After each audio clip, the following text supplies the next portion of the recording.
چاہتا ہے جا، جنت تیری میرے ذمے، میری ماں کی دعائیں تجھے پہنچ گئیں۔ اب حبیب کہتا ہے عالم ممکنہ کی ہر ایک چیز کو، دو باتیں حسین نے دی، دو کرم حسین نے کیے، حبیب کا جواب دیکھنا، پھر اس معیار پہ اپنے آپ کو رکھ کے تولنا کہ حبیب کی محبت کیا ہے، حبیب کا عقیدہ کیا ہے، ہم اس معیار کے مطابق اس وقت کہاں کھڑے ہیں۔ حبیب کہتا ہے عالم ممکنہ کی ہر ایک چیز کو تیری نالین اطہر کا صدقہ کہوں، عالم ممکنہ کی ہر ایک چیز کو، عالم ممکنہ کی ہر ایک چیز کو۔ میں چھٹا مصرع پڑھنے سے پہلے دعا کرو مالک جو میرے اس عقیدے والے جملے پہ بول پڑے گا، حبیب کی معرفت پہ بول پڑے گا، اس کے لیے دعا کرو حسین بادشاہ تمہیں وہ معرفت عطا فرمائے، اس معرفت کا صدقہ عطا فرمائے جو حبیب نے مولا کی نظر کی ہے۔ عالم ممکنہ کی ہر ایک چیز کو تیری نالین اطہر کا صدقہ کہوں۔ حبیب کہتا ہے حکم دیتا ہے میرا عقیدہ مجھے تجھے سجدہ نبوی کا سجدہ کہوں۔ کیا بات ہے اس مجمع کی، عالم ممکنہ کی ہر ایک چیز کو، عالم ممکنہ کی ہر ایک چیز کو تیری نالین اطہر کا صدقہ کہوں۔ حکم دیتا ہے میرا عقیدہ مجھے تجھے سجدہ نبوی کا سجدہ کہوں۔ ممبر عشق پہ خطبہ صبر کی تجھے تصنیف نہج البلاغہ کہوں، ممبر عشق پہ خطبہ صبر کی تجھے تصنیف نہج البلاغہ کہوں۔ جس سے توحید کرتی رہی گفتگو تجھے اس دہن وحدت کا لہجہ کہوں، جس سے توحید کرتی رہی گفتگو۔ میں نے توجہ نہیں کروائی، 4 مصرے پڑھے، چھٹے مصرے پہ دیکھنا حبیب کا جواب اور پھر حبیب کو سلام کرنا۔ جس سے توحید کرتی رہی گفتگو تجھے اس دہن وحدت کا لہجہ کہوں۔ حبیب کہتا ہے جو میرا نام ہے وہ میرا کام ہے، حبیب ہے نا، محبت کرنا میرا کام ہے، جو میرا نام ہے وہ میرا کام ہے، جو میرا نام ہے وہ میرا کام ہے۔ بلا تشبیہ حبیب میں تیرے جواب پہ یہ سجدہ کر رہا ہوں تیری نالین پہ۔ حبیب کہتا ہے جو میرا نام ہے وہ میرا کام ہے، کیسے اپنی جبلت سے موڑوں تجھے، جو میرا نام ہے وہ میرا کام ہے، کیسے اپنی جبلت سے موڑوں تجھے۔ ارے جب کہ دیتی ہے زہرا دعائیں مجھے پھر بھی جنت کے بدلے میں چھوڑوں تجھے۔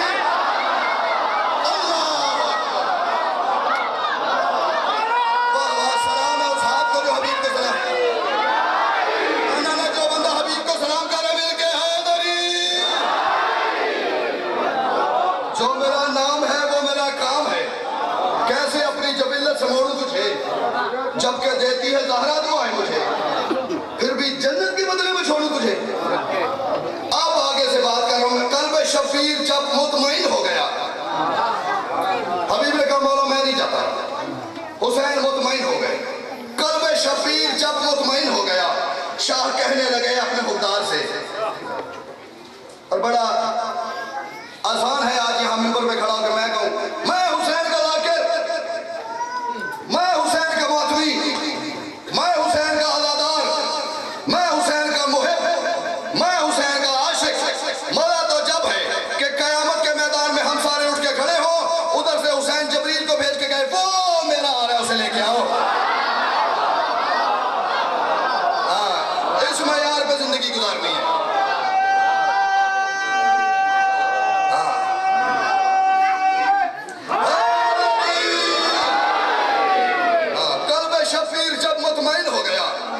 شاہ کہنے لگے اپنے حکمدار سے، شاہ کہنے لگے اپنے حکمدار سے، کیا جس کے سجدے سے توحید راضی ہوئی تو نے راضی کیا اس کو کردار سے۔ اللہ اکبر۔ قلب شفیر جب مطمئن ہو گیا، شاہ کہنے لگے اپنے حکمدار سے، جس کے سجدے سے توحید راضی ہوئی تو نے راضی کیا اس کو تلوار، تو نے راضی کیا اس کو کردار سے، جس کے سجدے سے توحید راضی ہوئی تو نے راضی کیا اس کو کردار سے۔ تیرے دل میں جو شوق شہادت ہے نا آ رہا ہے نظر تیری تلوار سے، تیرے دل میں جو شوق شہادت ہے نا آ رہا ہے نظر تیری تلوار سے۔ حد ہے اس دشت میں بنت زہرا ہوئی مطمئن تیری نصرت کے معیار سے، حد ہے اس دشت میں میری بہن کو بھی اطمینان ہو گئے حبیب ہمارا ناصر ہے، حد ہے اس دشت میں بنت زہرا ہوئی مطمئن تیری نصرت کے معیار سے۔ حسین نے کہا تھا حبیب جنت تیری ہو گئی، میری ماں کی دعائیں تیری ہو گئی، مجھے چھوڑ کے جانا چاہتا ہے چلا جا۔ حبیب نے کہا میں نہیں جاتا۔ حسین نے کہا تو نے میری نصرت کا وعدہ کیا ہے، حسین تجھے خالی نہیں لوٹائے گا۔ حسین فرماتے ایک تو تیری تحریر تقدیر میں، ایک تو تیری تحریر تقدیر میں آج بنت علی کا سلام آئے گا، ایک تو تیری تحریر تقدیر میں آج بنت علی کا سلام آئے گا۔ ہوگا جب تذکرہ عشق شفیر کا سر فہرست تیرا ہی نام آئے گا۔ اللہ اکبر۔ پیچھے والوں میں سے کسی کو نعرہ آتا ہے؟